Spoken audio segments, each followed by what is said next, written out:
여호수아 6장에 기록된 여리고성 전투는 단순히 흥미진진한 전쟁 이야기가 아니라 전쟁의 승패가 인간의 전략이나 전투 기술 또 군사력에 달려있지 않고 오직 하나님의 말씀에 대한 철저한 신뢰와 순종에 달려있다는 사실을 아주 가장 분명하게 보여주는 성경 말씀입니다.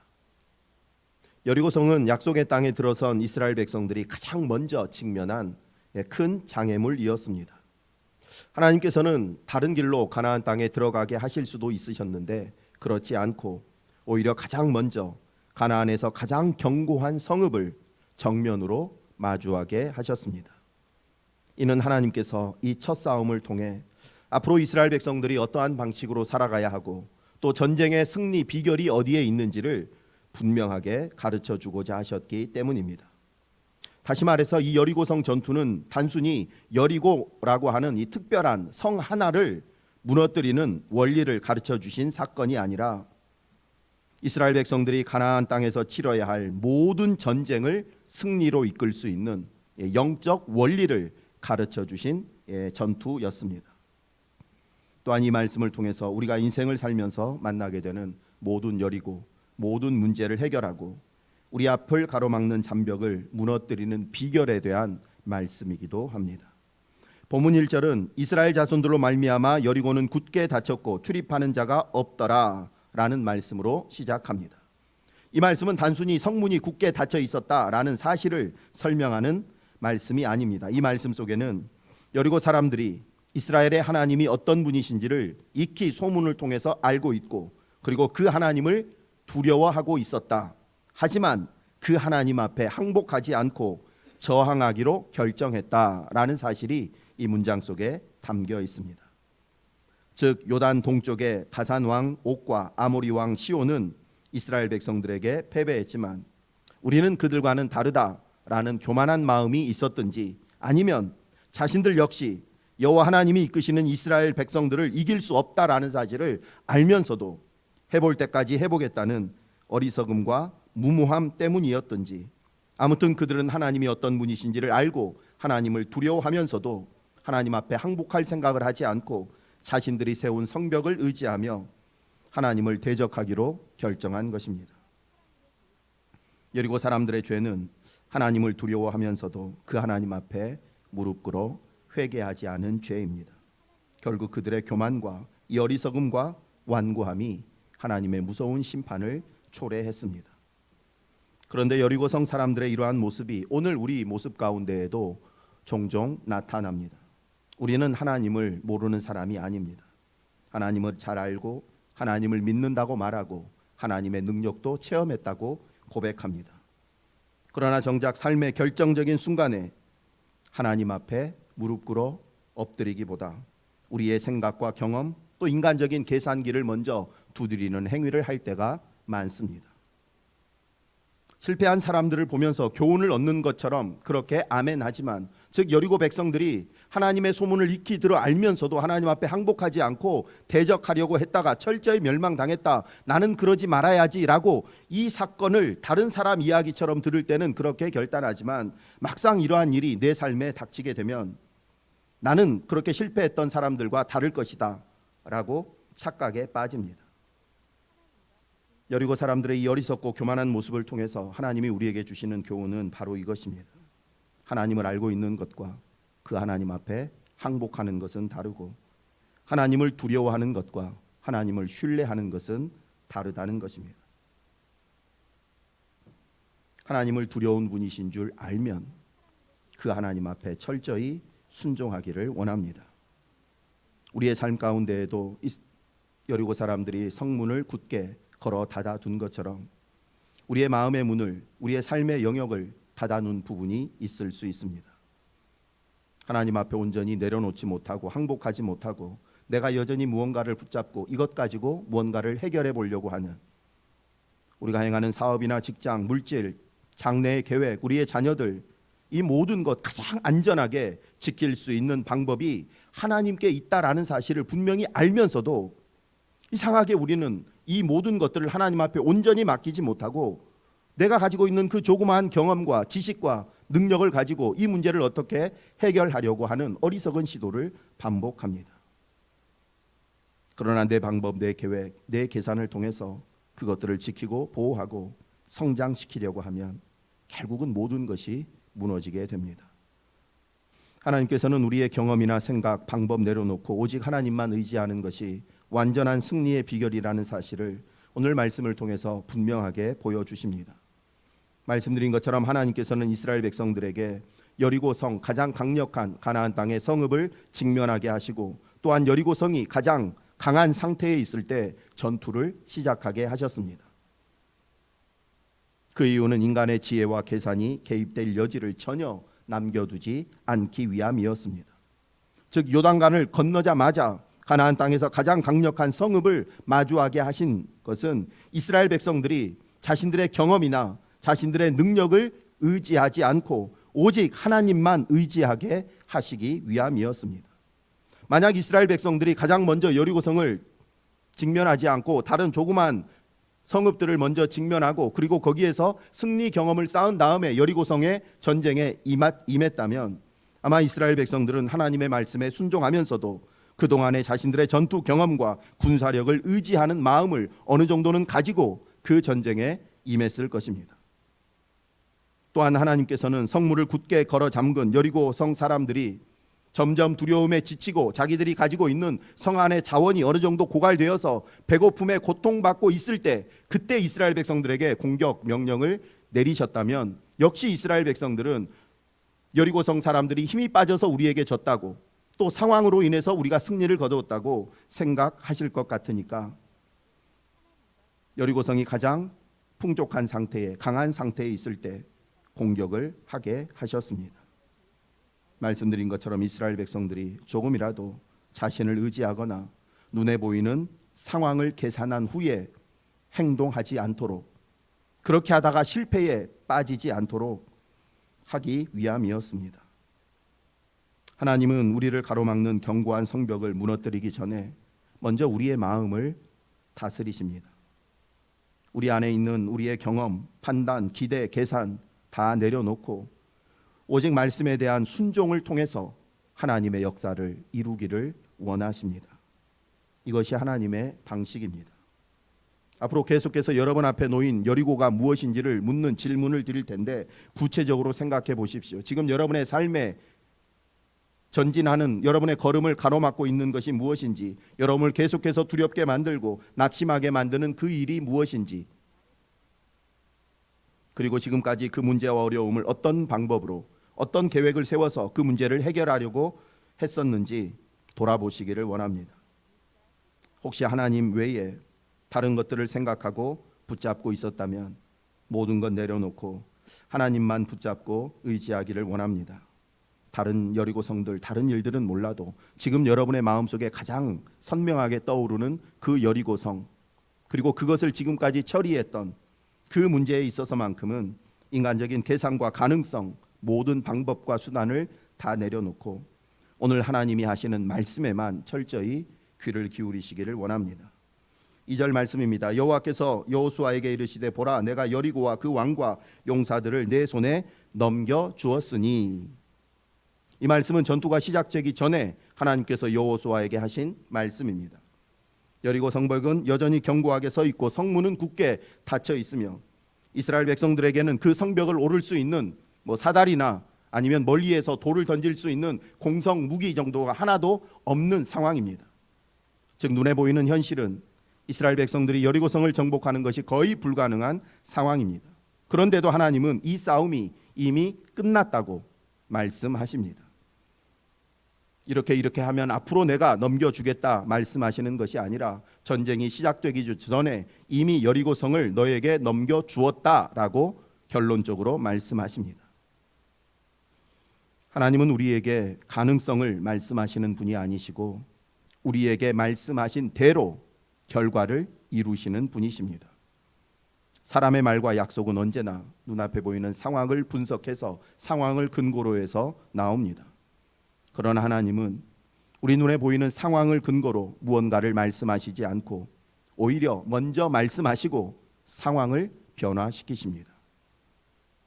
여리고성과 이스라엘 백성들의 전력을 하나님께서 철저히 분석하고 평가하고 사람들의 눈에 보이지 않는 여리고 성벽의 어떤 금간 부분을 하나님이 미리 보시고 이 전쟁 승리할 수 있다 이렇게 선언하신 것이 아닙니다. 하나님께서 승리를 작정하시고 선언하셨기 때문에 하나님의 그 말씀에 따라 여리고 성벽이 무너진 것입니다. 우리는 눈에 보이는 변화를 보면서 이 정도 변했으니까 이제 가능성이 있다, 이제 하면 될 것 같다라고 말하지만 하나님은 아무런 변화도 보이지 않을 때 불가능한 상황 속에서 먼저 말씀하시고 그 말씀을 믿고 순종하는 사람들을 통해서 말씀하신 부분을 성취해 나아가십니다. 그러니 수시로 변하는 이 눈에 보이는 상황이 아니라 영원토록 변치 않는 하나님이 하신 말씀을 붙잡으시기를 원합니다. 아직 하나님이 나에게 무언가 구체적으로 말씀하시지 않으셨다면 하나님이 나에게 말씀해 주시라고, 눈에 보이는 상황에서 여러분이 뭔가를 판단하고 생각해서 행하려고 하지 마시고 눈에 보이는 상황과 달리 하나님, 저에게 지금 이 상황 속에서 어떻게 행하기를 원하시는지, 하나님의 뜻이 무엇인지를 분명히 알게 해달라고 하나님의 말씀을 간절히 구하고 찾으시기를 원합니다. 성도는 눈앞에 성벽이 무너진 것을 보고 하나님의 능력을 믿는 사람이 아니라 하나님의 말씀이 선포되었기에 성벽이 무너질 것을 믿고 순종함으로, 그리고 그 순종의 걸음을 통해서 하나님의 말씀이 성취되는 것을 경험하는 사람입니다. 그런데 여기서 우리가 오해하지 말아야 할 중요한 사실이 있습니다. 그것은 하나님께서 이미 승리를 선언하셨다고 해서 이스라엘 백성들이 아무것도 하지 않아도 된다는 의미는 아니라는 사실입니다. 하나님은 내가 다 알아서 할 테니 너는 아무것도 하지 말고 가만히 있으라라고 말씀하지 않으셨습니다. 하나님은 이 성을 너희에게 넘겨주었다, 승리를 선언하신 후에 매우 구체적인 명령을 그들에게 하셨습니다. 여리고성 정복을 위해 그들이 해야 할 일이 무엇인지, 언제, 어떻게, 며칠 동안 어떤 순서를 따라서 움직여야 하는지를 구체적으로 말씀하셨습니다. 이는 하나님의 주권이 우리 인간 각 개인의 책임을 제거하시지 않는다라는 사실을 보여줍니다. 성경이 우리에게 요구하시는 믿음, 하나님을 신뢰하는 이 믿음은 세상 사람들이 말하는 운명론과는 다른 것입니다.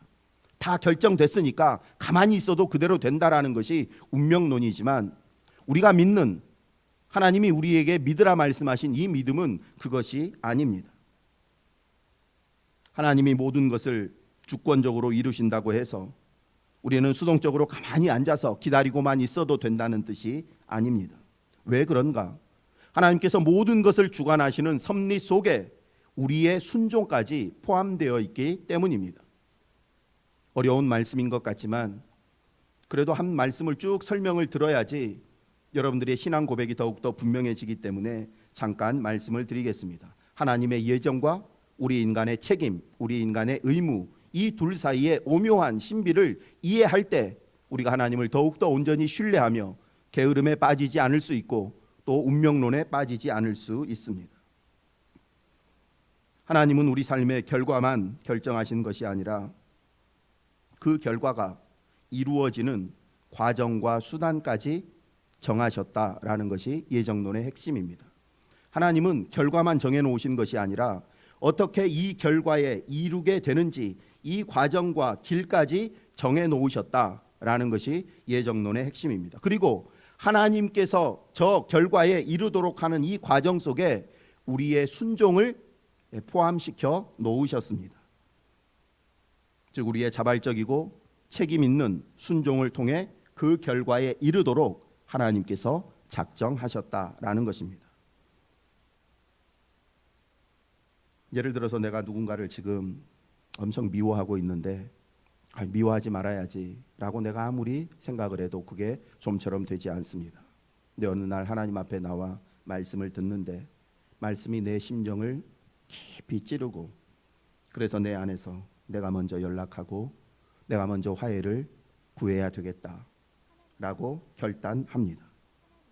이 결단은 나는 가만히 있는데 하나님이 그냥 내 안에서 나도 내 마음을, 의지를 그냥 강제로 바꾸어 가지고 전화하게 만드신 겁니까? 그렇지 않습니다. 미워하지 말아야 되겠다라고 생각을 했지만 할 수 없었던 일을 하나님이 어느 순간 나에게 말씀을 통해 내 마음에 찔림을 받게 하시고 내 마음 속에서 자발적으로 내가 먼저 연락해야 되겠다라는 생각이 떠오르게 하신 것입니다. 그리고 그에게 연락하게 하시고 화해하게 하시는, 그것이 하나님께서 정하신 방법이다라는 것입니다. 하나님이 마음에 깨달음을 주시고 우리 안에 소원을 주시고 그 소원을 이룰 수 있는 능력도 주시고 그리고 기쁘게 그 일을 행하게 하신다라는 것입니다. 이 모든 것들이 하나님의 작정 속에 포함되어 있습니다. 그리고 또 하나 중요한 사실은 우리의 그러한 순종, 우리의 자발적이고 책임있고 헌신적인 순종이 그것이 원인이 되어서 승리를 만들어내는 것은 결코 아니다라는 것입니다. 하나님께서는 우리의 순종이라고 하는 이 통로와 수단을 통해서 승리라는 결과를 이루어내시지만 말씀드린 것처럼 우리의 이 순종은 통로에 불과한 것이지 원인이 되지는 않는다라는 것입니다. 왜 우리의 삶의 승리가 보장되어 있는가? 하나님께서 그렇게 정하셨기 때문에 하나님의 능력에 근거해서 승리가 우리에게 주어지는 것이지, 이스라엘 백성들이 하나님의 말씀에 순종해서 여리고성을 돌았기 때문에 여리고성을 도는 그 순종이 여리고성이 무너지는 결과를 만들어낸 것은 아니다라는 것입니다. 여리고성은 왜 무너졌다고요? 전적인 하나님의 능력으로 무너진 것입니다. 근데 그 하나님의 능력이 나타나는 과정 속에 우리의 순종이 사용된 것입니다. 내 순종으로 이걸 무너뜨린 게 아니고 하나님이 권능으로 이것을 무너뜨리시는데 무너뜨리시는 과정 중에 우리의 순종을 요구하셨다라는 것입니다. 그러므로 순종은 승리를 얻게 하는 종건이 아니라 하나님께서 약속해 놓으신 승리를 얻게 되는 통로이자 수단입니다. 이 진리는 우리의 삶에 그대로 적용됩니다. 하나님은 우리가 거룩하기를 원하십니다. 그리고 하나님이 원하시는 것은 반드시 그대로 됩니다. 하나님이 우리를 거룩하게 하시려고 택하셨다 그러면 우리는 그냥 거룩해져요. 왜냐하면 하나님이 우리를 거룩하게 하시려고 택하셨기 때문에 우리는 거룩한 존재가 됩니다. 그러나 하나님이 나를 거룩하게 하실 것이니 나는 아무것도 하지 않고 그냥 내 마음대로 살아도 뭐 언젠가는 거룩해지겠지 라는 생각을 할 수는 없습니다. 왜냐하면 말씀드린 것처럼 하나님께서는 우리가 거룩해지기를 정하시고 그렇게 되게 하실 건데 그 과정을 어떻게 하시는가? 말씀을 가까이 하시고 나의 안에 있는 죄를 끊어내게 하시고 기도의 자리에 엎드리는 그러한 순종의 과정들을 통해서 우리를 거룩하게 만드시기 때문입니다. 그냥 어리석고 이기적이고 막말로 뭐 이런 저런 거 목사님 설명 다 어렵고 뭐 하나님이 정하셨으면 그대로 된다 그러면 하나님이 나를 거룩하게 하시려고 부르셨으면 그냥 내 마음대로 살아도 그냥 하나님은 거룩하게 되고 나를 천국 가게 부르셨으면 내가 뭐 하나님 안 믿는다 하고 내 멋대로 삼아도 결국 하나님이 나를 하나님의 자녀로 택하셨으니까 결국 나는 천국 가는 거 아니냐, 그런 생각을 가지고 그렇게 하실 수 있으면 한번 해보십시오. 그게 가능한 일인지. 어리석은 교만한 생각으로 그냥 내 입으로만 하나님이 나를 천국 가는 백성으로 정하셨으니까 내가 아무렇게나 살아도 나는 결국 천국 간다, 이게 말 자체는 맞아요. 하나님이 한번 택하신 사람은 어떤 경우에도 포기하지 않고 천국 들어가게 하세요. 근데 내가 하나님의 은혜를 체험하고 나 스스로 그렇게 고백하고 그렇게 한번 살아보라라는 것입니다. 그게 가능한 일인지. 내가 하나님의 은혜로 예수 그리스도 십자가 보혈로 하나님의 아들 딸로 택함 받았다, 그러니 이제 나는 막 살아도 천국 간다, 그러니 이제부터 나는 구원은 따난 장성이고 주머니에 넣어놓고 이제 내 마음대로 살아야지 라고 한번 그렇게 살 수 있는지 살아보시라는 겁니다. 그렇게 살 수가 없습니다. 왜냐하면 하나님께서 하나님의 천국 가게 하는 그 일 과정 가운데 나로 하여금 죄에 대해서 아파하게 하고 하나님의 말씀을 가까이 하게 하는 이 과정까지 정하셨기 때문에 그러고 싶어도 그럴 수가 없다라는 것입니다. 어떤 의미인지는 아시겠습니까? 세상 사람들이 그렇게 하면, 불신자들이 그렇게 얘기하면 마음대로 해봐라 할 수가 없어요. 그 사람에게는 구원의 감격, 하나님이 택하셨다는 확신이 없기 때문에. 근데 누가 믿는 사람이 막 신앙의 갈등을 하면서 아이고 뭐 결국 천국에 가면 젊은 때 세상적으로 그냥 골프도 치고 놀러 다니면서 마지막 날 결국 천국 갈 거 아니냐, 그렇게 뭔가 이렇게 항변을 하면 그렇게 한번 해보라고. 그의 마음속에 예수 그리스도의 사랑이 조금이라도 있으면 그렇게 자유롭게 살아가는 삶이 결코 자기에게 참된 자유와 평안을 주지 못한다라는 것을 그 스스로 깨닫게 됩니다. 왜냐하면 하나님은 그런 방법을 통해 구원에 이르도록 정하지 않으시고 말씀과 기도와 회개와 순종을 통해 그 길에 이르도록 그 과정까지 정해 놓으셨기 때문입니다. 아무튼 이스라엘 백성들에게는 여리고성을 무너뜨릴 힘이 전혀 없었지만 그러나 그들에게 있는 것이 있었는데 하나님의 말씀에 순종하여서 걸을 수 있는 힘은 있었고 하나님의 말씀에 순종해서 침묵을 유지할 수 있었으며 또 나팔 소리가 크게 울리면 함성을 지를 수 있는 힘은 있었습니다. 하나님은 그들에게 여리고성을 무너뜨리는 데 있어서 그들이 할 수 없는 것을 요구하시지 않고 그들이 할 수 있는 순종을 요구하셨고 그 요구에 순종했을 때 그 순종을 통해 하나님이 이미 작정해 놓으신 여리고성의 승리를 경험할 수 있었습니다. 오늘 우리의 삶에도 다양한 종류의 견고한 여리고가 있습니다. 우리의 힘으로 도저히 바꿀 수 없고 무너뜨릴 수 없는 성벽이 있습니다. 이때 하나님은 우리가 할 수 없는 거 하라고 하시지 않습니다. 그저 우리에게 내 말대로 걸어라, 용서해라, 기도해라, 기다려라 말씀하십니다. 그리고 우리가 그 하나님의 말씀에 순종하는 길에서 하나님의 능력을 체험하게 됩니다. 그러므로 우리는 내 방법과 힘으로 결과를 만들어내려고 하지 말고 그저 하나님의 말씀에 매일매일 순종하는 삶을 살기를 원합니다. 그러면 하나님의 작정하신 뜻에 따라 우리는 하나님의 약속이 내 삶 가운데 성취되는 것을 경험하게 됩니다. 3절부터 하나님은 여리고 성벽이 무너지는 것을 경험하기 위해서 우리가 해야 할 일이 무엇인지 매우 자세하게 말씀하십니다.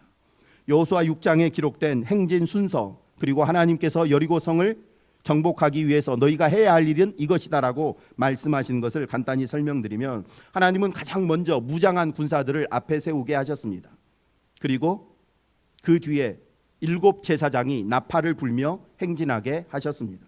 그 다음에 언약궤를 맨 레위인들이 뒤따르고 그리고 제일 뒤에 다시 한번 또 무장한 군사들이 뒤따르게 했습니다.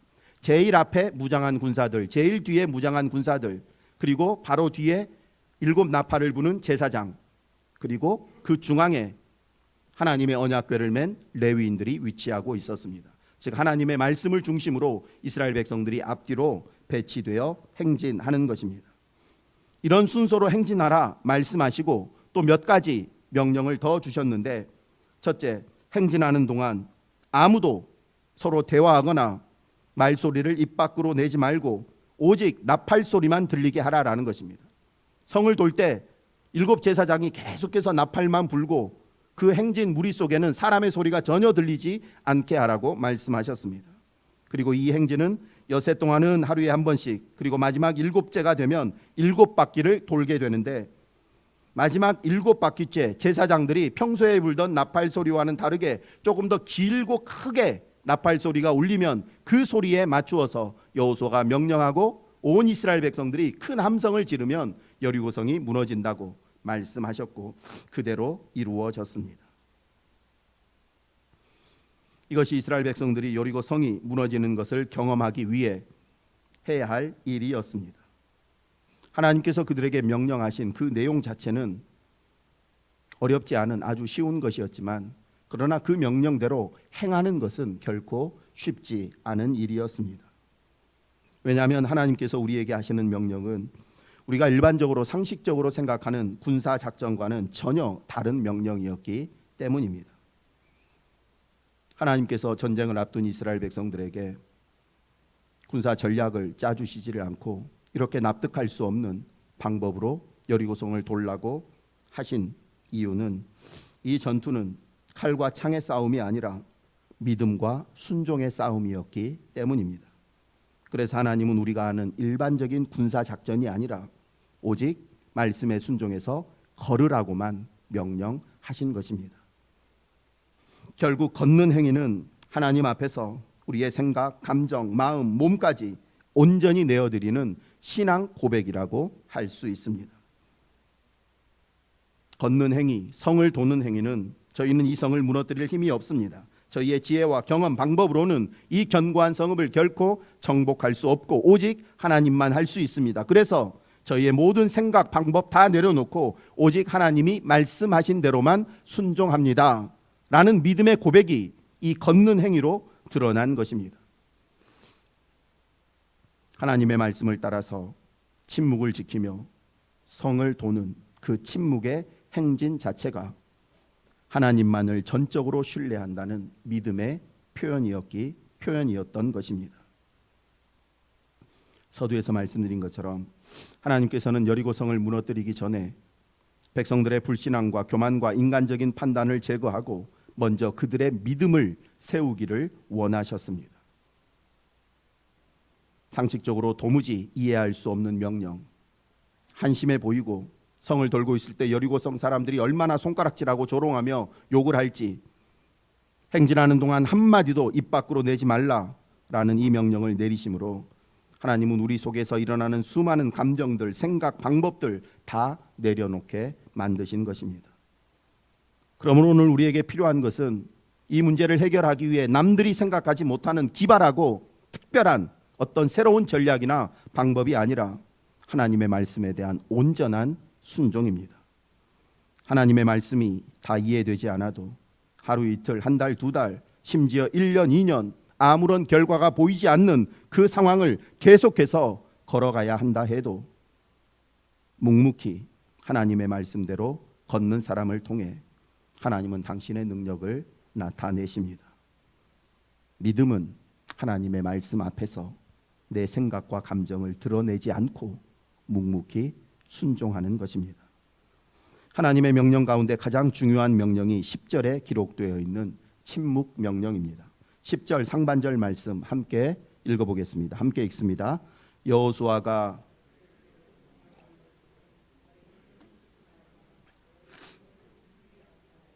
너희 입에서 아무 말도 내지 말라. 아멘. 이 말씀은 행진하는 동안 단순히 잡담하지 말고 떠들지 말라라는 의미가 아니고 불평이 흘러나오는 통로를 차단하라라는 명령입니다. 왜냐하면 말씀드린 것처럼 하나님의 이 명령은 인간의 이성으로 납득하기 어려운 비합리적이고 비상식적인 명령이라고 말씀을 드렸습니다. 사람은 누구나 이해되지 않는 말을 들으면 대부분 마음 입술로 불평의 말을 먼저 하게 됩니다. 이게 정말 하나님의 방법이 맞나? 여호수아가 혹시 하나님의 명령을 잘못 듣고 우리에게 엉뚱한 작전 명령을 내린 것이 아닐까? 이 방법은 너무나 비효율적이고 비합리적이지 않냐? 이 방법보다 이렇게 하는 것이 훨씬 좋고 우리에게도 안전하지 않을까? 말없이 여리고성을 도는 우리의 모습을 보고 있는 여리고성 사람들이 얼마나 우리를 비웃고 조롱할까? 사람의 명령 앞에서는 이런저런 의문과 불평을 제기할 수 있지만 하나님의 말씀 앞에서는 우리의 생각과 판단, 감정을 결코 드러내서는 안 됩니다. 영적인 전쟁에서 가장 큰 장애물, 그것이 무엇인가 하면 내 앞에 있는 적군의 규모나 크기가 아니라 내 마음 가운데 생겨나는 의심과 불평입니다. 이것이 영적 전쟁하는 데 있어서 가장 무서운 장애물입니다. 그래서 하나님은 일곱째 날 여섯 번째 행진이 끝날 때까지 그 어떤 소리도 입 밖으로 내지 말라고 강력하게 명령하신 것입니다. 그리고 불평은 그 전염성이 너무나 강해서 일단 한 사람의 입에서 불평이 시작되면 금세 그 불평은 공동체 전체로 퍼져버리기 때문입니다.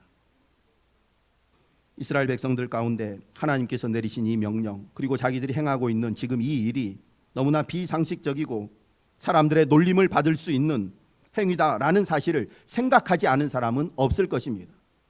스스로 돌면서도 한심한 생각을 했을지도 모릅니다. 그러나 하나님께서 강력한 침묵 명령을 내리심으로 마음속에 있는 이 불평과 의심이 입 밖으로 드러나지 않게 하셨고, 그래서 공동체가 흔들리지 않게 하신 것입니다. 우리 앞에 펼쳐진 상황이 힘들고 억울하고 답답하다라는 것, 조금이라도 생각이 있는 사람은 다 압니다. 이게 지금 어떤 문제가 있고 이걸로 인해서 어떤 결과가 나올지 모르는 사람이 없습니다. 이런 상황 속에서 내가 먼저 이 상황에 대해서 불평하고 원망하는 말을 함으로 결국 공동체 전체를 무너뜨리는 어리석은 자리에 서지 않기를 원합니다. 결국 엿새 동안의 시간은 여리고성을 무너뜨리기 위한 준비 시간이 아닌 이스라엘 백성들의 믿음과 인내를 훈련하는 시간이었다고 할 수 있습니다. 만약 이 훈련 기간 중에 이스라엘 백성들이 하나님의 말씀을 어기고 한 사람이라도 불평의 말을 내뱉었다면 그것은 금세 공동체로 퍼지고 행진은 중단되었을 것이고 여리고성이 무너지는 놀라운 하나님의 은혜를 체험하지 못했을 것입니다. 하나님의 침묵 명령에 대한 힘들지만 온전한 순종이 여리고성이 무너지는 마지막 날까지 백성들의 믿음과 인내를 그 속에서부터 점점 자라게 했고, 그리고 마지막 날 하나님이 외치라 하실 때 그 모든 믿음의 표현을 담아 큰 소리로 외쳤을 때 성이 무너졌습니다. 이해되지 않는 하나님의 말씀 앞에서 우리가 가장 조심해야 할 것은 우리의 행동이 아니라 우리의 말입니다. 마음속에 끊임없이 생겨나는 불평과 원망, 의심을 절제하고 침묵을 지키는 동안 우리의 믿음은 안에서 서서히 자라게 되고 우리의 삶은 하나님의 역사의 현장으로 점점 더 가깝게 다가가게 됩니다. 하나님의 역사는 언제나 하나님의 말씀이 먼저 주어지고 그 말씀에 대한 순종을 통해 그리고 결과가 나타난다는 이 순서를 잊지 않기를 원합니다. 하나님이 말씀하시면 순종의 기간이 얼마 되든지 묵묵히 순종의 길을 걷다 보면 결국 하나님의 역사가 나타납니다. 말씀을 마칩니다. 우리의 삶 가운데 견고한 여리고 성이 있습니다. 오랫동안 기도했지만 여전히 달라지지 않는 상황, 몇 년째 풀리지 않는 자녀의 문제, 아무리 노력해도 도무지 회복되지 않는 관계, 최선을 다해 수고하고 노력하지만 좀처럼 나아지지 않는 경제 형편, 여기가 나았다 싶으면 또 저기가 아프게 되는 반복되는 질병과 건강의 문제, 또한 오랫동안 끊어버리지 못한 죄의 습관이라고 하는 여리고 성벽들이 있을 수 있습니다. 그리고 이러한 강하고 견고한 여리고 성벽 앞에서 계속해서 무너지는 나 자신을 보며 납신 가운데 있는 분들도 있을 수 있습니다. 사실 우리의 이 모든 사정과 형편을 다 아시는 하나님은 지금 당장이라도 이 모든 여리고 성읍을 단번에 무너뜨리실 수 있습니다. 그런데도 그렇게 하시지 않는 이유는 이 성벽을 무너뜨리시기 전에 말씀드린 것처럼 먼저 우리 안에 있는 자아를 무너뜨리고 우리의 믿음을 세우시기 위함입니다. 하나님은 우리 앞에 있는 이 문제를 해결해 주시는 것보다 우리의 믿음이 세워지는 것을 더 중요하게 여기십니다. 그러니 문제 앞에서 그동안 우리가 의지하고 사용했던 세상적이고 인간적인 방법, 눈에 보이는 가능성을 판단하며 사람에 대한 기대심을 가졌던 모든 것 내려놓고 하나님만 의지하는 믿음의 훈련을 조금 더 해나가기를 원합니다. 하루 이틀, 1년, 2년 답답하고 지루하고 외롭고 힘든 침묵 가운데 걷는 훈련을 계속해서 나아가기를 원합니다. 우리 앞에 있는 견고한 여리고는 분명 우리의 길을 막는 장애물이지만 그러나 동시에 우리의 신앙을 훈련하는 도구이기도 합니다. 이 장애물과 맞닥뜨려 하나님의 말씀에 순종하는 동안 우리의 믿음은 자라게 되고 하나님의 때가 되면 놀라운 기적을 틀림없이 체험하게 됩니다. 그러니 우리 앞을 가로막고 있는 성벽의 높이, 규모, 크기를 보며 낙심하지 마시고 오랫동안 내가 돌고 있는데 말씀에 순종해서 침묵하며 돌고 있는데 무너질 기미가 전혀 보이지 않는다고 하나님의 능력을 의심하지 않기를 원합니다. 오늘도 우리에게 이 말씀으로 말씀하시는 하나님을 믿고 묵묵히 걸어가기를 원합니다. 이해되지 않아도 일단 순종하시고 보이지 않아도 신뢰하며 묵묵히 걷다 보면 가장 정확한 때에 하나님의 방법으로 성벽을 무너뜨려 주실 줄 믿습니다. 기도드립니다. 은혜와 주권의 하나님 아버지, 여호수아 6장 말씀 앞에서 저희의 삶을 돌아보게 하시니 감사합니다. 저희 앞에도 크고 견고한 여리고 성벽과 같은 문제들이 있음을 고백합니다. 그 앞에서 전적으로 하나님만을 의지하지 못하고 하나님의 말씀대로만 순종하지 못한 채 인간적인 방법과 수단을 사용하며 기도하면서도 불평하고 의심했던 저희의 연약함과 허물을 용서하여 주옵소서. 이 싸움이 저희의 싸움이 아니라 주님의 싸움임을 확신하게 하여 주옵소서. 그래서 이해되지 않아도 이 싸움을 책임지고 이끌어 가시는 하나님의 말씀 따라 걷게 하여 주시고, 변화가 보이지 않아도 주님의 약속을 붙잡고 멈추지 않게 하여 주옵소서. 저희의 입술을 굳게 지켜주셔서 불평 대신 언제나 믿음의 기도를 드리게 하시고 계산 대신 순종의 걸음을 택하게 하여 주옵소서. 무엇보다 지금까지 힘들지만 어렵게 침묵 가운데 묵묵히 걸어온 성도들에게 조금 더 힘을 주셔서 끝까지 침묵하며 믿음의 걸음을 걷게 하여 주옵소서. 그리하여 주님의 때에 저희 삶의 여리고 성벽들이 무너지고 저희의 믿음이 더욱 강하게 세워지는 놀라운 역사를 체험하게 하여 주옵소서. 예수님의 이름으로 기도드립니다. 아멘.